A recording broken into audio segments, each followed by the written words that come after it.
The academic year is drawing to a close. Soon pupils and students will be preparing to receive their results. This time of the year usually sees an increase in suicides due to poor results. We are getting some advice now from educational psychologist Nicola Buhr on how parents and children can prepare at this time to avoid mental health issues and suicides, and how to be better prepared for the year that lies ahead. Nicola, please correct my pronunciation of your surname.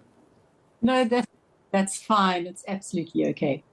Was it Buhr? Okay, wonderful. It's Buhr. Thank you very much. Thank you very much. Okay, now grade 12 examinations I think have wrapped up or are wrapping up. They've done, and now they're waiting the class of 2022.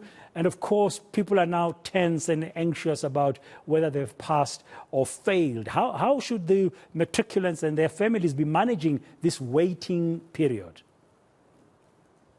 The wait, it is quite a long wait. As far as I know, the examinations will be released, the results, on about the 19th or 20th next year. It is quite a long period for children to wait, especially if you aren't certain if you've passed or haven't passed. So it's difficult because you need to be prepared for, if, say, you were expecting to pass, then that's great, congratulations. But the concern comes in is if your results don't meet your expectations. It's what happens then. And with the increase in suicide, that is something obviously we are all trying to avoid. And in South Africa, it's approximately 9% of teenage deaths are due to suicide, which is significantly high. And approximately 20% of all high school children have attempted suicide at some point. So the examinations it's a risk factor because it is a time that can induce a significant amount of stress for grade 12 matriculates. So there are a few things that you can do. I would say with the parents, the first step is to start with an open relationship, and that can be started now. Sit with your children, have a discussion with them. So be prepared.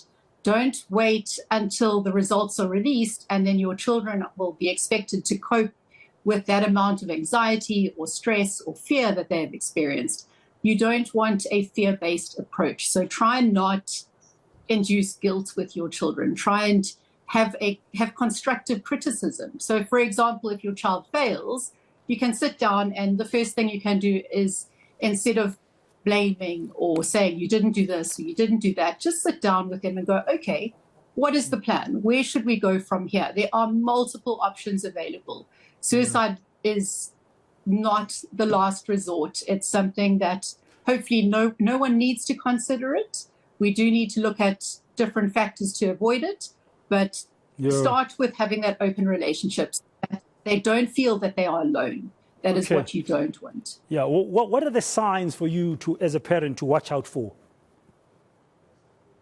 The biggest sign that I would look out for as a parent is there a change in behavior?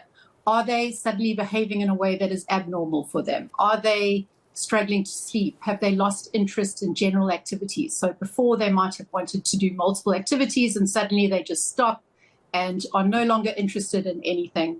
Are there appetite changes, sleep disturbances, that feeling of hopelessness? Hopefully you will see signs, not always. They aren't always visible signs. But if you've created that open relationship, you would hope that they will have the courage to come to you and say, I'm not coping, I need help. If your children ask for help, or if there's any indication where they speak about suicide, take them to a mental health practitioner. There are psychiatrists, there are psychologists. You can take them to their general medical practitioner. Just take them for help. It's not something that you should ever ignore. And not everyone is able to cope with failure. It's a difficult situation because not everyone has learned strategies. Yeah, Nicola, as you mentioned that, I was thinking I'm going to ask you, what do you say? Because the way South Africa is socialized at matric, this is it. But failing matric is not the end of the world. No. I read a book recently called The Greatest Salesman in the World. And in that book, they said that failure will never overtake you if your determination to succeed is strong enough.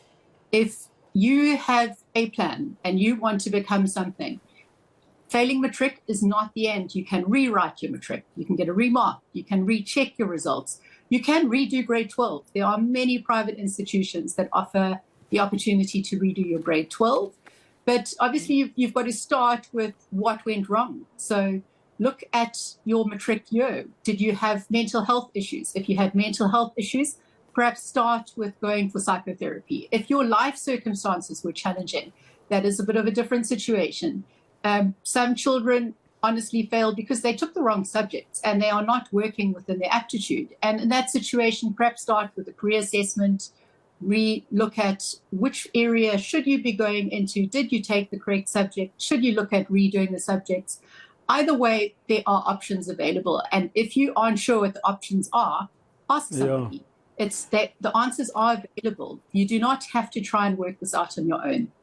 Yeah, and I guess if you have that open relationship, that open communication with your child or children, discussing those options should come easy. So what can parents rely on, for example? Are there professional tools in looking at the options? So if you're looking, so the first step would obviously be to discuss it with your school. So not if they're suicidal. Say they've failed and you want to know what are my options. Just contact your school and say to them, do I qualify for a remark? Do I qualify for a recheck? Am I able to do a supplementary examination? Ask them if they can offer that you do your matric again through them, if that is something you want to do. But not everyone has to have a matric. You can go straight into the job market. You can go to a TVET college. You can decide to take a gap year, spend some time working through any issues that you experienced. Either way, there are quite a few options that you have available, but that is something that's very nice to do in a discussion with your child so that it's not you saying to your child, this is what you must do. It's very important to listen to your children and go, what is it that you need? How can I help you? And if they say, you know, I'm not certain right now, then book an appointment with a psychologist where you actually have somebody to go through their options with them. Not everyone knows all the options available, and deciding what to do after matric and what to do after you failed is not always an easy decision to make. Okay, thank you very much for your time, insights, and those useful tips in terms of parents at this time of the year ahead of the matric exams coming out, and just to find out how you can prevent a suicide and assist your children to remain positive. That was Nicola Buhr. She's an education psychologist.